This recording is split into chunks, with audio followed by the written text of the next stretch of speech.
Charlie Kirk got shot and killed. How do you feel? Happy. Goodbye. Wow. Did you see that Charlie Kirk just got shot and killed? That's good. Wow. That's good. That's good that people are getting shot just off a political view. Good that people are dying in America. Did you see that Charlie Kirk got shot and killed today? Yes, I did. How do you feel about that? I don't really have any feelings about it. Who are you? Charlie Kirk got shot and killed today. We're just getting people's opinions. How do you feel about that? Girl, someone had to do it. And that's how I feel at this point in time. But Yeah, I appreciate your honesty. I truly do. So you said someone had to do it. yes. Try not to get all pulled up into that, but he was a misogynist. He was a disgusting person with disgusting beliefs. So if you had a magical wand, a magical button that you could press and keep him from being assassinated, would you press that? No. I think things happen for a purpose. And if that's how his life was ended, then that's how it was ended, so. His wife and children were in attendance, dude. Imagine, you know, imagine being a 12-year-old, you know, watching your dad fucking die.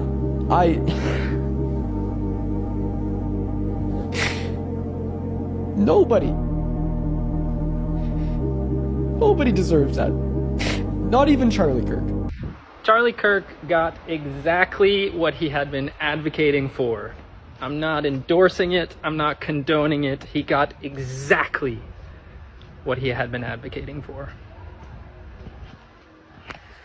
Wallahi, as a Muslim, Charlie Kirk did not deserve that death. A wife did not deserve to lose her husband. Two innocent children did not deserve to lose their father. But politics aside, I wouldn't wish that death on my worst enemy. Politically, I don't agree with him. The way his neck bounced back and blood gushed out, wallahi, that gave me goosebumps. I've never seen something like that. Wallahi, it was absolutely vile. Personally, I will never celebrate somebody being murdered, but that doesn't mean that I have to have sympathy either.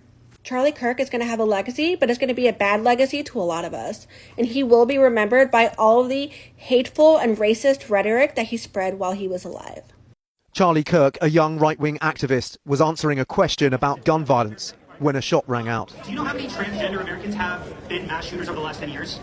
Too many.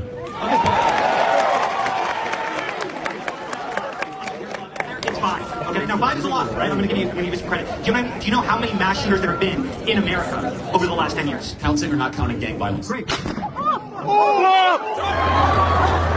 Panic ensued as students fled the college campus in Provo, near Salt Lake City. I heard a loud bang, which I figured a shot would be a little bit louder, but I just saw it hit him in the chest, and then all of a sudden just tons of blood gushing right out where his heart is, and then he fell over and slumped down, and everybody got down and was screaming, and then we all ran. Quick to call me a racist with no evidence, no data. Charlie Kirk was a firebrand of the MAGA movement, opinionated and never shy to push his views during a tour of the country. They're welcome to come to the microphone and say whatever they want to me, but they're intellectual cowards and they For won't. his organisation, Turning Point USA. We will get closer to civil war if we act like that. We just yell at people we don't like.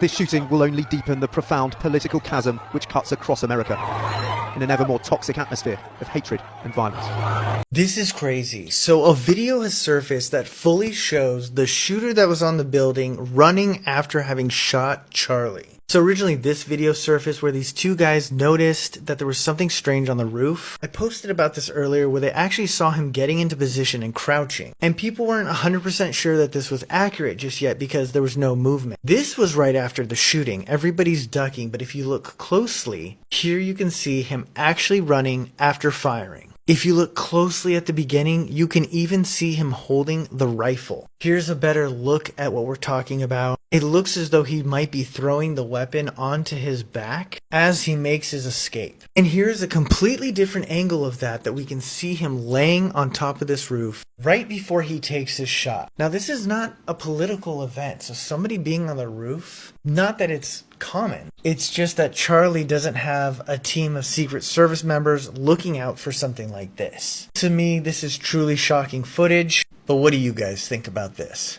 If you were loudly grieving Charlie Kirk today, but you were radio silent when Melissa Hortman and her husband were violently attacked and killed in their home, and John Hoffman were shot, because they were politicians. If you do not post on Facebook about all of these mass shootings that are killing our children, and you are not posting or talking about the thousands of children and women and men who are losing their lives in Gaza for a genocide that we pay for with our tax dollars. If you are openly grieving him today, but you have been radio silent about those things, I do not want to hear a word from you. Your empathy is performative at best. Every human being matters. So until you start acting like it, I would stop opening your mouth and talking. Charlie Kirk died in America for expressing his freedom of speech. What the fuck is going on? After seeing that video, it wasn't much hope, but damn! Is this what we're doing in 2025? Just killing people? That girl just got killed on that subway, stabbed in the neck. What's wrong with y'all niggas killing niggas in the neck? I'm dead ass sitting here about to tear the fuck up, bro. I got a daughter. Imagine if wasn't his family at the rally? They saw his parent, you gotta excuse me, gang. They saw their parent die. I wanted to watch Charlie Kirk when he came here to A&M, and I simply just didn't have the time. That man by himself started so much of a movement. He's inspired so many people, myself included, to speak about politics. And he got killed for it. You can't tell me there's any other reason. It's not like people that agreed with him killed him. People are talking about gun rights and gun laws. The gun didn't kill Charlie. The person killed Charlie. Take that person and throw him under the damn jail. To Charlie's family, I'm still sending multiple prayers. I am so sorry something so tragic happened to y'all. Seeing that video genuinely is upsetting my stomach. Like, what the fuck, bro? I find it so ironic that Charlie Kirk was shot at an all-white event. Because if it was a lot of black people in the crowd, it would have never happened. Because their security measures would have been top tier. They would have never allowed nobody in there with a weapon. See, but when it comes to all white events, they're so lenient on those security measurements because they act like white people are not violent. This is the result you get when you go on tours rage baiting. You just run around the world rage baiting people in real time. When you're supposed to be some kind of political figure, some kind of public figure, and you run around rage baiting, you say racist things, you act like you're untouchable, and then this happens to you. This is what people are going to mostly remember about you. You be creating these looks and these ideas about who people are, and you want to speak about gangs and mass shootings and all that, and one of your own people did it to you. Because you have something to say about anybody because you're doing it for the views. This is what happens when you rage bait in real time. He will talk bad about anybody. He'll put anybody down. He wanted to be so in the club. He wanted to fit in so bad. He wanted that white power so bad. He really wanted to be promoted to that white power. Yeah. And that's who took him out. That's so crazy. I think it's worth it. I think it's worth to have a cost of, unfortunately, some gun deaths every single year so that we can have the Second Amendment to protect our other God-given rights. That is a prudent deal. It is rational. All right, let me try and explain something to you. The world is trying to change and ascend into a intuition and loved base way of being. When that happens and we start talking things out loud, that's how manifestation occurs. So when you are speaking about subjects like this, it's not one rule for everybody else, but you're exempt. If you have a true belief like this and you're willing to state it, unfortunately for him, for his wife and his children, there are consequences. We can call it karmic retribution. And that is going to happen to every single person, whether that is in this lifetime or your next. It is the way the universe works, through balance. We must experience everything. We experience what we put onto others, and we experience what others put onto us. In a world that is evolving and ever-changing, choose your words carefully. Choose your beliefs. Question where such hateful, dominant energy is coming from. Where is it going to get you? Where is that leading you and the rest of the world? Be careful of your words as our world is ascending into instant manifestation times. People are feeling a sense of euphoria, and people are feeling a sense of relief that it happened. But I think it's really important that, and I keep saying this, that we quell this with a sense of stoic realism, and that this event has changed our political landscape, not for the better. Personal feelings towards him, even you wishing this on him a month ago, yesterday, 3 hours ago, actualization of the event is the issue. It's not wrong for you to hate his guts. It's wrong for you not to defend his rights. The way that people are talking about this is so gross. Not even like that they don't care that he's gone, but it's like everyone just forgot who he is, someone's father. What are you talking about? Does that suddenly forego? The issue was not that he was someone's father. The issue wasn't even that he was a person. The issue is that this changes our political landscape and justifies unaliving people for their opinions, even when they are not elected officials with direct control over legislation. We are approaching a societal norm of not being able to tell people what you believe in or become too influential at the threat of being unalived. That's the issue. Not people not caring that he's gone. It's the violence that will ensue has set a political precedent of unaliving influential pundits. That's what? Who cares that people hate him? Who cares? Who cares that people were wishing for this to happen? Who cares? It has happened. It has happened, and now all of our rights are at stake. Not even from the administration. There is an agreement that we have within society that I will not infringe on your rights, and you will not infringe upon mine, and I will enforce your rights in exchange for me enforcing your rights to enforce my rights. If I don't like what you're doing with your rights, the agreement is that I enforce them regardless. Because if I stop enforcing your rights because I don't like it, now I have nothing to justify enforcing my rights. There are no real protections from people attacking you or punishing you or executing you for using your First Amendment rights. The only thing that comes after that is jail time or their own execution. But there is no real protection for us. The second we realize that we don't actually have to uphold the contract, everything falls apart. No real way for the government to enforce someone not unaliving you for your political stance.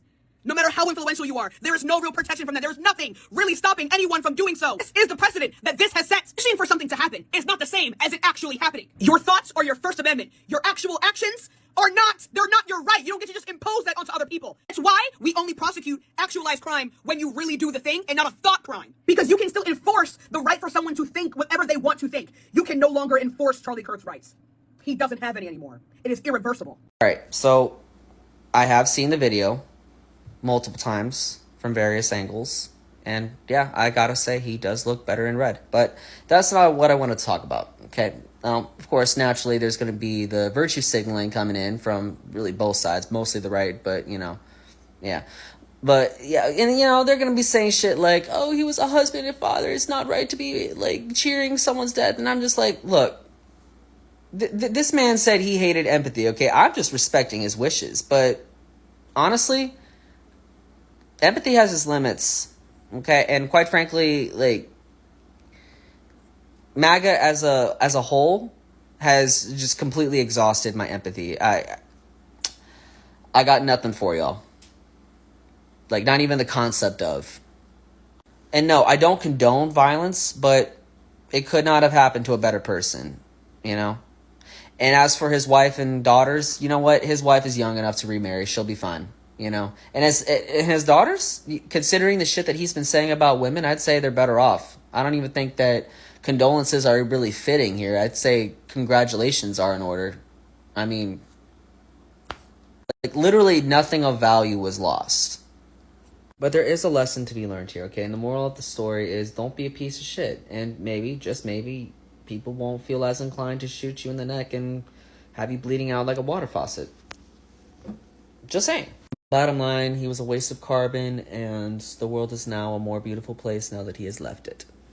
The death of Charlie Kirk is tragic. The death of anybody, for that matter, is tragic. But I just want to highlight the irony of this situation. Charlie Kirk was killed with a gun whilst debating gun politics. He also said that gun violence is a necessary evil in order to protect the Second Amendment, to the nearest meaning. Now, of course, there's a certain level of irony with this, but the thing that I find the most ironic, and I'm not saying this in a good way, I'm not saying this in a bad way, I just find it ironic, is the fact that the person who pulled the trigger was a white Caucasian male. Like, Charlie Kirk has made his stance regarding Muslims and immigrants and everyone else within that demographic very, very clear. And he thinks that they're the cause of all the problems in the West. So the fact that he wasn't killed by an Islamic terrorist or an African immigrant, but instead was killed by a white Caucasian male in his 60s, maybe even 70s, is highly ironic. It's very, very poetic even. I don't feel sympathy for Charlie Kirk. I just don't. I don't feel sympathy for anyone who happily uses their large platform and influence to manufacture consent for the genocide in Gaza.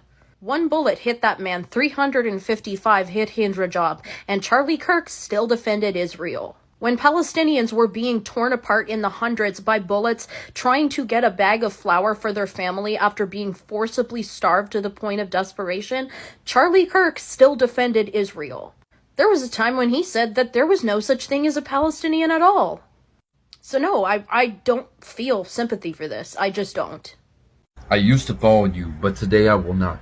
Coming from a white woman who is not only married to a black man, but also has biracial children, and you're mad at me for calling out Charlie Kirk and not giving a fuck that this racist piece of shit is dead?